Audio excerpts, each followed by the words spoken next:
Olá pessoal, tudo bem? A gente está aqui de novo depois de um tempo aí, parado para poder retomar as nossas aulas.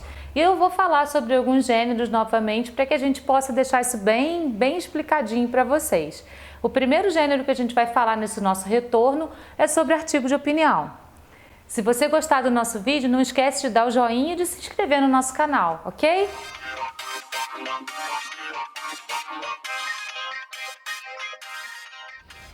Então, pessoal, vamos aprender um pouquinho sobre artigo de opinião, que é um gênero que cai bastante na UFLA, cai bastante na Unicamp também e pode cair aí nas PUCs, né? As PUCs, elas pedem gêneros bem diferentes em cada vestibular que elas fazem nos estados diferentes. Vamos falar desse gênero que é um gênero jornalístico, né? Então, ele é sempre feito para ser publicado em jornais, em sites, em revistas, e ele sempre trata de um assunto muito atual e geralmente esse assunto é polêmico. Então, o meio de circulação, jornais, revistas, sites. Quem escreve é um cara chamado articulista, que no caso vai ser você na hora dos vestibulares. O objetivo é sempre convencer o leitor sobre a opinião expressa no texto, certo? Então, o seu objetivo na hora de escrever esse texto vai ser convencer. Você precisa utilizar argumentos convincentes para convencer, então, a essa pessoa a mudar de opinião. O tipo predominante é o dissertativo argumentativo, que é esse aí que vai sempre primar por convencer o outro.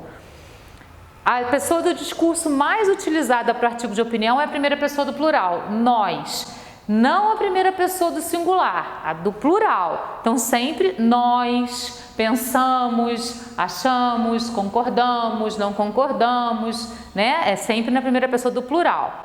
A linguagem adequada ao veículo de comunicação. Se lá no vestibular, por exemplo, eles falarem que é um jornal de grande circulação, você vai usar uma linguagem mais formal. Se eles falarem que é um jornal, uma revista, um site direcionado ao público jovem, você tem que usar uma linguagem formal, mas um pouco mais solta, direcionada a esse público jovem.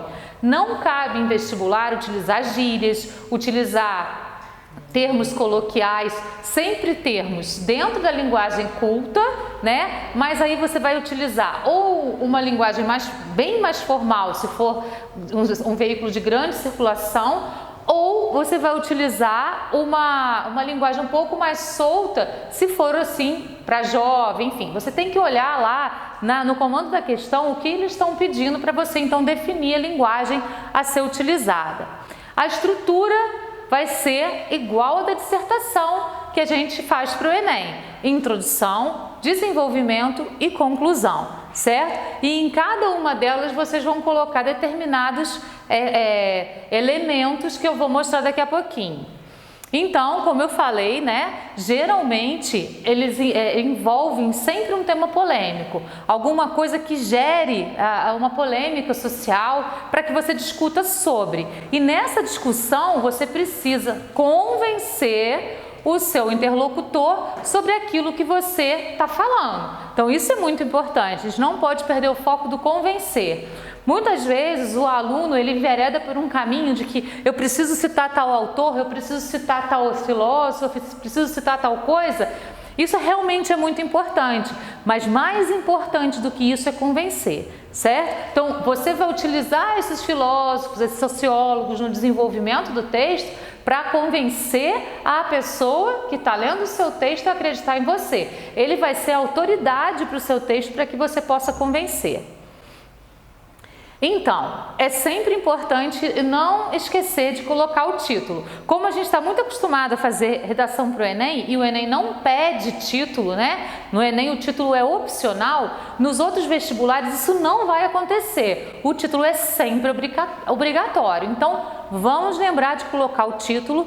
E o título, você vai pensar no seguinte: quando você vai numa livraria escolher um livro, a primeira coisa que te chama a atenção é a capa. A segunda coisa é o título. Você vai ler o título. Se o título não te interessar, você passa direto pelo livro. Então, o título é isso, é aquilo que traz o chamariz para o seu texto. E ele precisa mostrar qual é o cerne, qual é o centro, qual é o assunto principal que você está discutindo. Então, a tese né? O tema e a tese, eles precisam estar ali no título, só que ele não pode ser muito longo, ele tem que ter aí 3, 4 palavras no máximo e sem sinal de pontuação. Então fiquem bem atentos à questão do título, porque ele tem aí umas regras para a gente fazer. A dica é, faz o texto inteirinho, depois que você terminar, releia o seu próprio texto e pense qual que é o cerne do seu texto, qual que é a mensagem principal, e a partir disso você vai criar o seu título. Expõe uma ideia ou ponto de vista sobre determinado assunto, né, que é a sua tese. A tese é essa ideia que você vai defender durante todo o texto, você não pode perder a tese de vista. Aí você vai dividir as 3 partes. A primeira parte, que é a introdução, em que você já vai apresentar lá o tema e a tese sobre o qual você vai discutir, né? Depois vem o desenvolvimento, em que você vai defender essa tese de uma maneira bem específica, sempre focando na tese. Os 2 argumentos seguintes, você vai fazer defendendo essa tese. Então, não desfoca dela. Sempre usar verbos predominantemente no presente e utilizar a primeira pessoa do plural é o mais pedido, mas não é errado utilizar a terceira pessoa do singular, certo? Então, as 3 partes: introdução, você faz uma contextualização, apresenta o problema, que é o tema, e coloca a sua tese, que é a sua opinião frente ao tema. No desenvolvimento, você vai elaborar argumentos, argumentos são seus. Eles respondem a pergunta, por que eu defendo essa tese? Então, você vai mostrar por que você deve defendendo, e as justificativas, geralmente, você vai utilizar aí um filósofo, um sociólogo, que tem uma frase interessante que tenha relação com aquilo que você está defendendo, ou um exemplo, ou uma definição de alguma área do conhecimento, um fato histórico, um livro, né, que possa então confirmar, corroborar a sua tese. E no último parágrafo, que é a conclusão, você faz uma retomada do tema e da tese e fecha o texto. A conclusão, diferente do que muita gente pensa, ela não pode ter nada novo. Então, ela sempre vai retomar o que você escreveu, fazendo um pequeno resumo. E, geralmente, aqui na conclusão, você consegue identificar alguma coisa que leve ao título que você vai colocar na sua redação. Por isso que eu falei, escreva todo o texto primeiro, para depois você elaborar o seu título. Então, né, a gente vai ter aí todos essas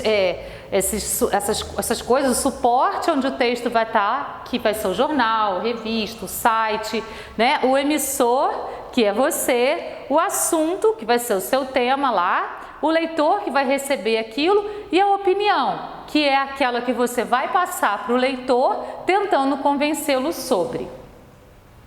No jornal e na revista, o artigo de opinião geralmente vem nesse formato. Então, a gente tem, né, a seção em que ele vai ser publicado, a foto do autor, né, o nome do autor.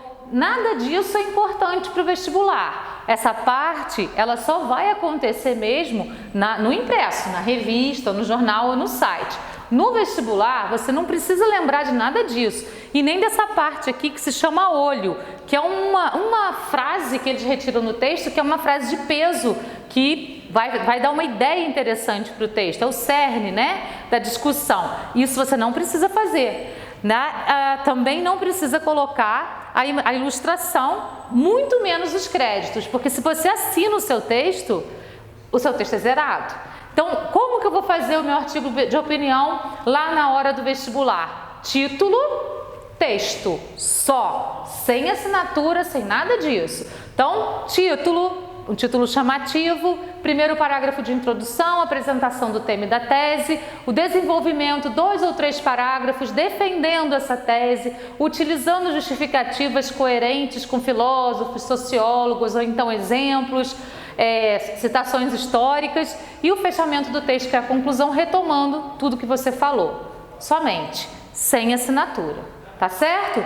Então, essa foi a nossa aula de hoje sobre artigo de opinião. Eu espero que ajude vocês, é um gênero muito pedido nos vestibulares, né? E eu espero que essa aula possa complementar os seus conhecimentos iniciais. Até a próxima!